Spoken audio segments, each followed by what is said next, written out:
உங்கள் கனவுகள் பெரியவையாக இருக்கட்டும். இன்று துவங்குங்கள். உன் கனவுகள் யாரையும் பயமுறுத்தவில்லை என்றால் அது மிகச் சிறிய கனவுதான். பெரிய கனவுகள்தான் உன்னை தூங்க விடாது, உன்னை செயல்பட வைக்கும். வாழ்க்கை எப்போதும் சுலபமான பாதை அல்ல. சவால்கள் வரும், தோல்விகள் வரும். ஆனால் அந்த சவால்களே உன்னுடைய வலிமையை உருவாக்கும். வெற்றியாளர்கள் எல்லோரும் ஒரே நாளில் வெற்றியாளர்களாக இல்லை. அவர்கள் தினமும் சிறிய சிறிய முன்னேற்றங்களை சேர்த்ததன் விளைவாக வெற்றி பெற்றவர்கள். இன்று ஒரு சிறிய ஸ்டெப்பை எடு. யாரும் உன்னை நம்பவில்லை என்றால் பரவாயில்லை, நீ உன்னை நம்பு, அது போதும். உன்னுடைய நம்பிக்கையே உன்னுடைய வெற்றியின் அடித்தளம்.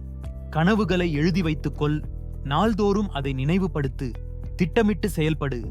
இன்று செய்யாததை நாளைக்கு தள்ளி வைத்தால் அந்த நாளே ஒருபோதும் வராது. இன்றே துவங்கு.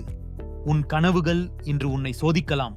ஆனால் நாளை அந்த கனவுகளே உன்னால் சாதிக்கப்பட்டவை என உலகம் பாராட்டும். இதுவரை யாரும் செய்யாததை நீ செய்வாய் என்ற நம்பிக்கையை மனதில் பதிக்கவும். வெற்றியை எதிர்பார்க்காதே, உன்னால் வெற்றி நிகழும் என்பதை நம்பு.